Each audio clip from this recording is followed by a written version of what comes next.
Good afternoon, everybody, and thanks for joining us this afternoon. We're here to discuss SB 10, the anti-transgender medical care ban bill that's moving its way through the Alabama legislature.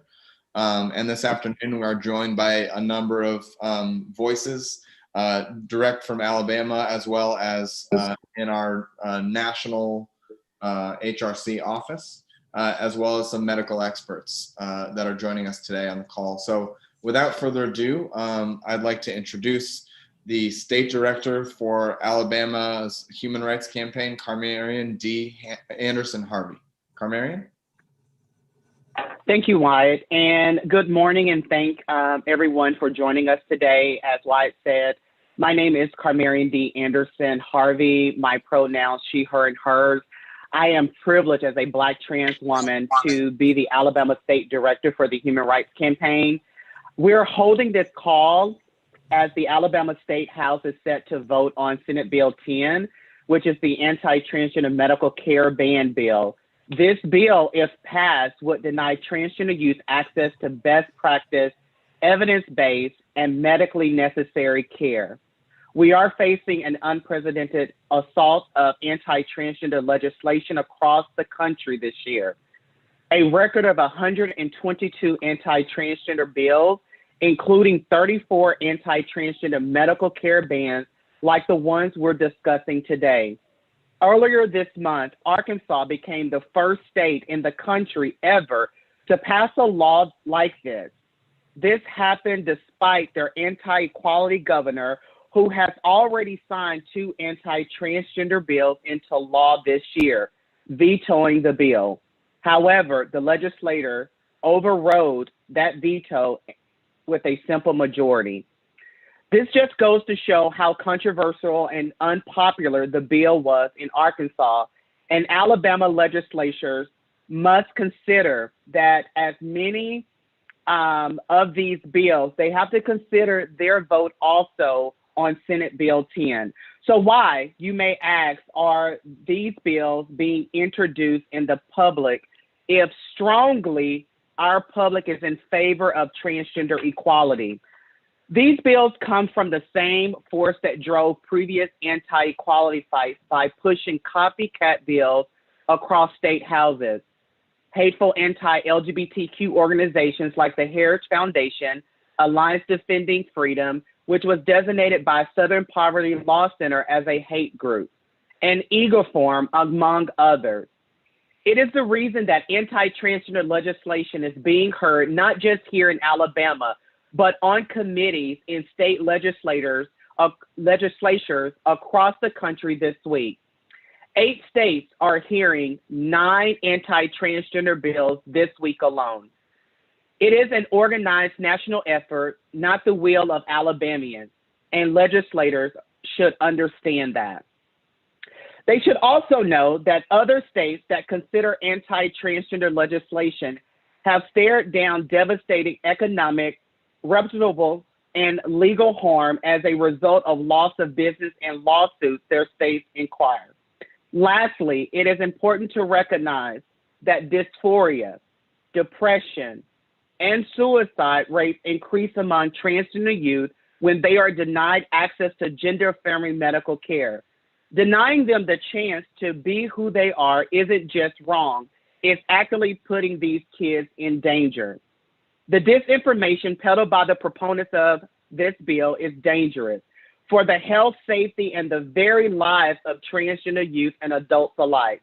And I am not sharing this as an overstatement or a theory. It is happening across America. Disinformation about the legislation against the transgender community contributes to the epidemic of fatal violence against the transgender community that reached a fever pitch last year of 44 trans murders in 2020, particularly devastating among trans women of color. The voices that you'll hear today are not only ones in opposition to this discriminatory legislation.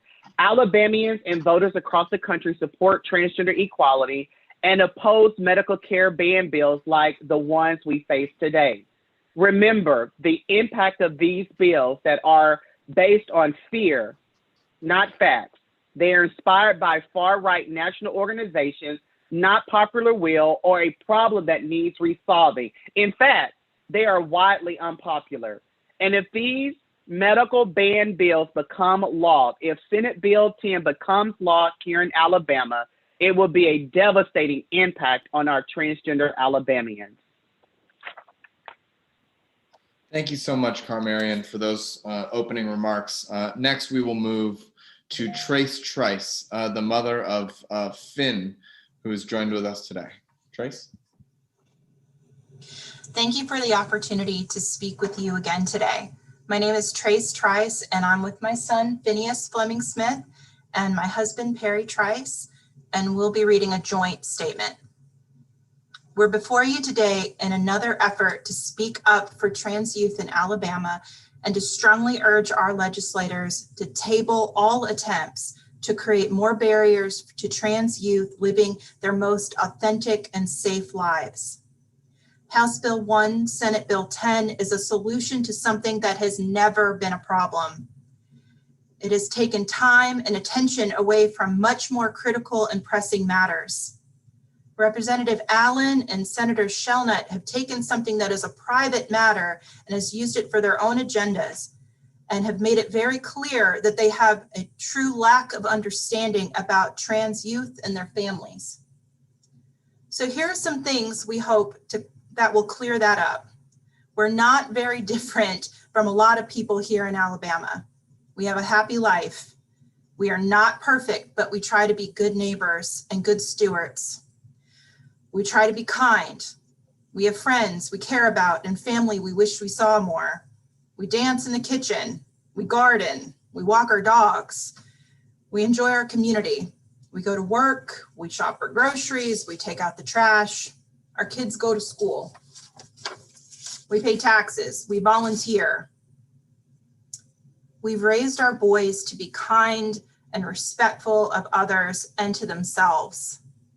We've taught them not to be bystanders when someone's actions are hurting others. We taught them to use their privileges to help those who have less access to the things that we do. We worry about our kids' overall well-being and pray for them to grow into decent men. This is all pretty normal stuff, most would say, and frankly, it's fairly boring. And my husband might agree with me on that. Yeah, I would say that there's nothing that makes us an especially interesting family or any difference. The only difference is that there is legislation that is affecting our son because our son is in the rare percentage of trans individuals who live in this state. In the simplest terms, what being trans is, that all it means is that Finn was born and assigned a gender, and when he became older and reached adolescence, he realized before any of us that his brain was not matching up with what his body was like. And because of that, you know, we're people, we live in the world, we're allowed to be skeptical, but we also are as parents and we listen. And so as parents, when we listened to him and we realized that this was happening and he told us more about what was happening to him, we did the work, we did the research, we reached out to medical professionals, we read books, we tried to learn as much as we possibly could about this issue, and we gathered as much information as we could, and the decisions that we made were between ourselves and our son and our medical physicians. The issue comes in that legislators in our state, most of whom have admitted to not knowing anything about this particular issue, have begun pushing arbitrary and discriminatory legislation that would affect us personally and would prevent our medical physicians from helping us make decisions that would be beneficial to us. Additionally, this legislation would also make it illegal for other helping professionals, specifically professionals in schools, from being able to help other youth that have come to them confidentially with issues, In fact, I believe the legislation even purports that they would have to break the students' confidentiality if they did come to them. I don't think that's something that most people in Alabama would agree with, and I don't think that's what most Alabamians want for themselves, is for legislators to arbitrarily make decisions on behalf of their helping professionals and their physicians. Thank you, Perry. And next we'll move to Finn Fleming Smith. What we know for a fact is that trans youth who do not receive support and acceptance from the adults in their lives are more often than not than their cisgendered peers to face harassment, physical and sexual violence, homelessness, and acts of self-harm. Speaking out against HB1 and SB10 and all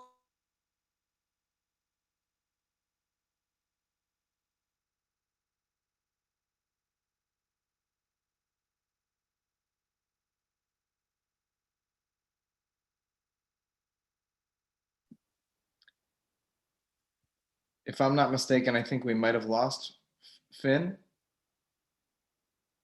We'll move on quickly to Dr. Ledinsky, and we can return to Finn's remarks shortly.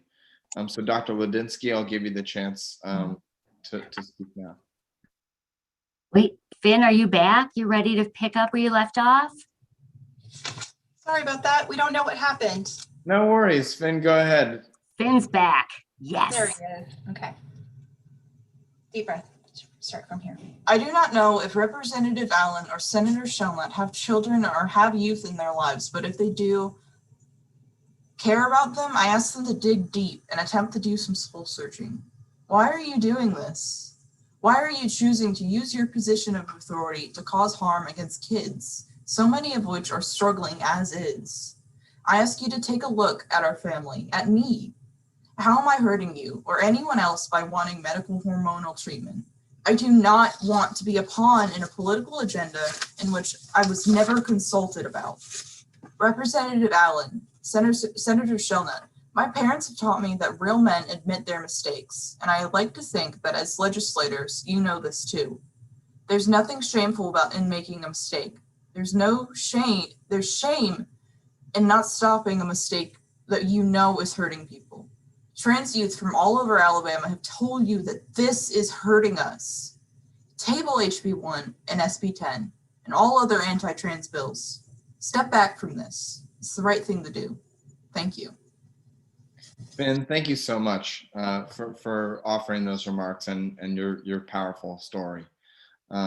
Next, we will move to Dr. Ledinsky, who is a doctor of pediatrics at Children's of Alabama. And now you see why caring for these amazing youth is probably one of the best honors and privileges I've ever had or will have in my medical career. Thanks for having us. Yep, I'm a pediatrician at UAB and co-lead our subspecialty gender health team. Senator Shelnut, good old Senator Shelnut, the bill's Alabama Senate sponsor, has admitted he's never spoken with a transgender child. I have hundreds. Around 1% of young people are trans-identified. They're regular, loving, super smart, and creative youth, as you see.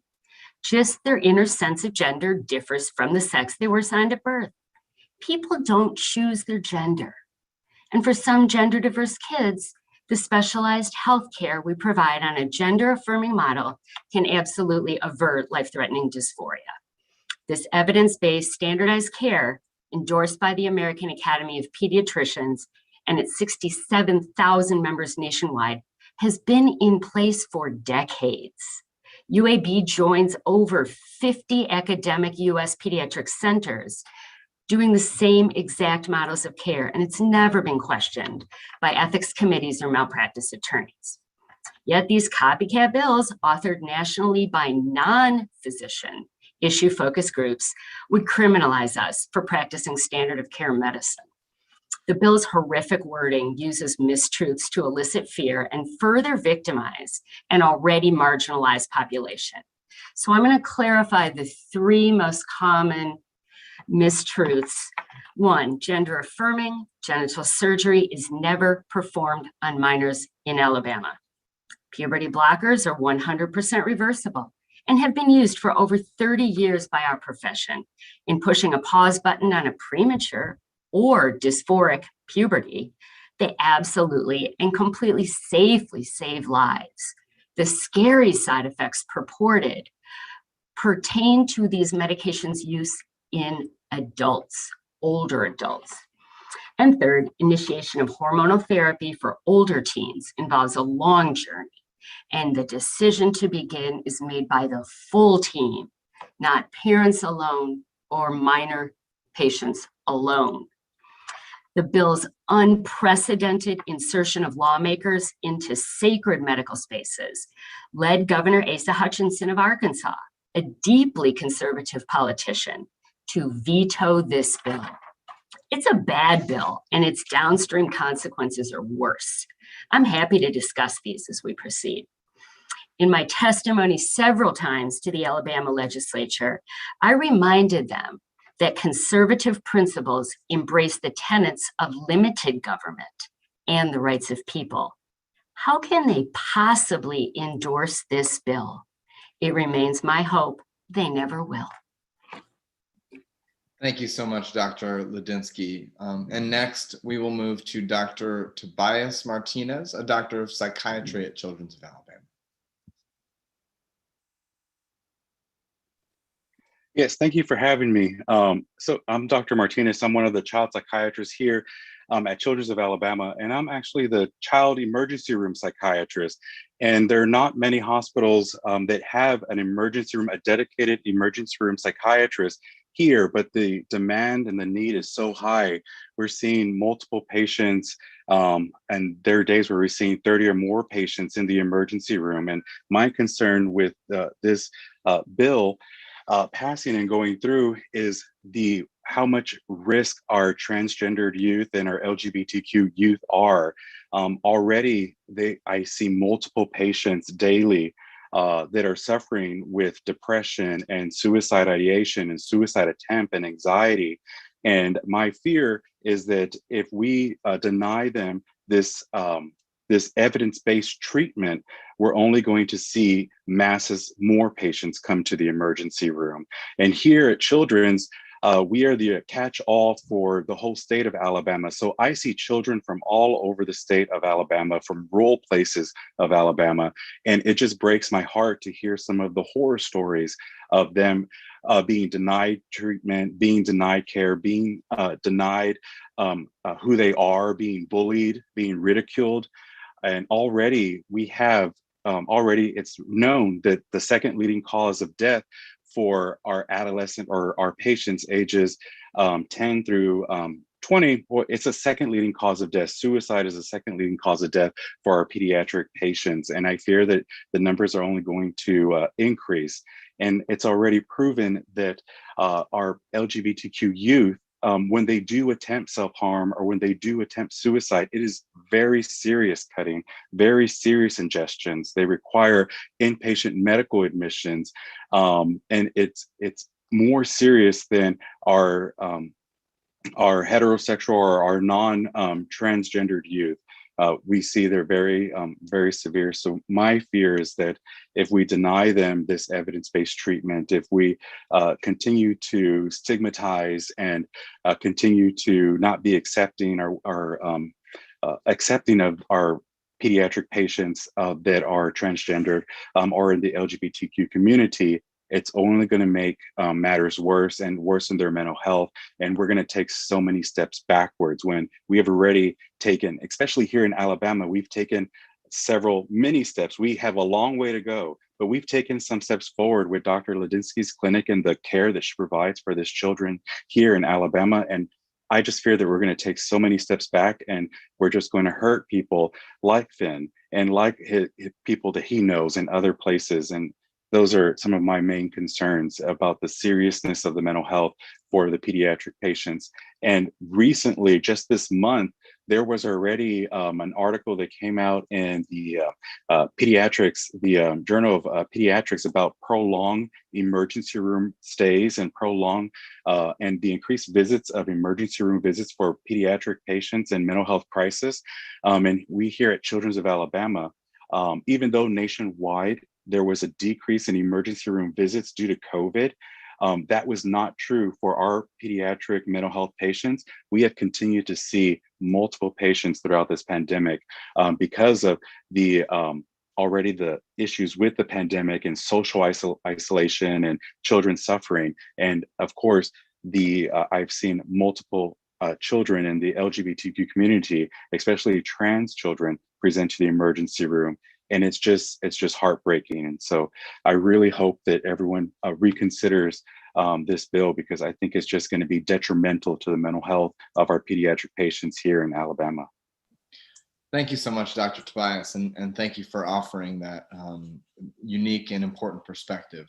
Finally, before we open it up to questions, we'll be hearing from Human Rights Campaign State Legislative Director and Senior Counsel, Catherine Oakley. Kate.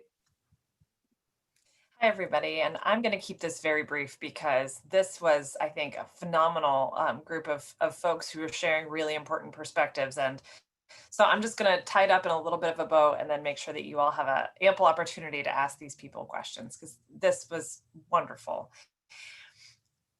Carmarian mentioned a little bit of this up front, but we are seeing an unprecedented volume of anti-transgender legislation that's been filed in states this year, with more than 115 anti-transgender bills filed this year, 35 of which are bills like SB 10, which are medical care bans that would prohibit transgender youth from being able to access medical care consistent with their gender-affirming care.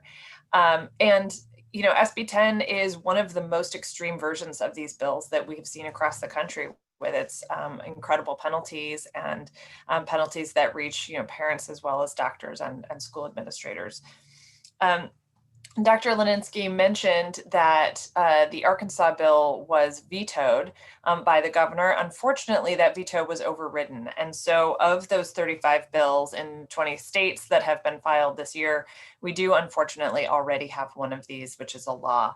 But I think the point remains, which is that these bills are so extreme. The governor of Arkansas actually signed several other anti-LGBTQ bills this year, and is potentially going to be signing more. So it's not as if he is some incredible friend to the LGBTQ community. It's just that this bill, the Arkansas version of this bill, went too far even for him. And I want to pick up on something that a couple of my co-panelists mentioned, which is that legislators are inserting their judgment on complicated medical questions. And they're inserting their judgment between parents, between doctors. They're stepping in saying they know how to do this better than parents do. They're stepping in saying they know how to do this better than trans youth do. And they're saying they know how to do this better than doctors do. And that is an egregious overreach. It's truly, truly appalling. I also want to say that of all of the legislation that has been put forward this year, I think this particular kind of legislation is particularly harmful. We've had discrimination in many, many, many different forms, in the hundreds of anti-LGBTQ bills that we're tracking across the country this year. But bills like these would absolutely cause incredible harm. And they cause incredible harm on real people for no reason. There's no benefit. There's no problem that needs to be solved. And so these legislators are stepping in, trying to apparently, they say they're trying to step in and help, but they're not helping. This legislation is only hurting. They are acting on misinformation. They are acting on misunderstanding of who trans folks are. And they are absolutely operating on a misunderstanding of the science. And so with that, I'll conclude, because I really do want for folks to be able to ask these other panelists questions. But I just want to reiterate just how completely harmful these bills are, and that it's for no reason. They're incurring harm without balancing out any kind of an existing problem. They are truly in their sort of most, in its most fundamental form, they are discriminatory. They are moving forward with a piece of legislation that does nothing but hurt people. Thank you. Thank you so much, Kate. And thank you to all of our participants for sharing their perspectives, especially and particularly to Finn for stepping up and sharing that story. So want to give folks in the media an opportunity to ask questions of our panelists. Today, the way that it will work is if you have a question for me, let me know that you do in the chat. And I will call on you to be able to say that question aloud to either the panel itself or any one of its participants that you want to ask a question of. So up first is Kimberly Chandler from AP. Kim, go ahead. Hi, thank you for doing this today. I wanted, perhaps if somebody from HRC could discuss the possibility that if this law passes, is passed into law, that it will be challenged in court. Parents have to make healthcare decisions, doctors have to make healthcare decisions all the time, and this bill seems to be singling out one particular type of decision because perhaps lawmakers don't like the diagnosis. Yeah, my favorite way of explaining what an equal protection violation is that if you have a very, very small group of people who are going to be experiencing a very significant harm and there's no justification whatsoever for weighing in, you probably have an equal protection violation. And that is, I think, very much what's happening here. You know, in terms of the specifics of what kind of a lawsuit would be filed by who when, that's absolutely premature to say at this point. But if the question is this bill discriminatory? The answer is absolutely yes. And if the question is, will people want to do something about that if it becomes law? The answer is also absolutely yes. Thank you so much, Kate. The next question comes from Marissa Fernandez at Axios. Marissa. Hi, thanks so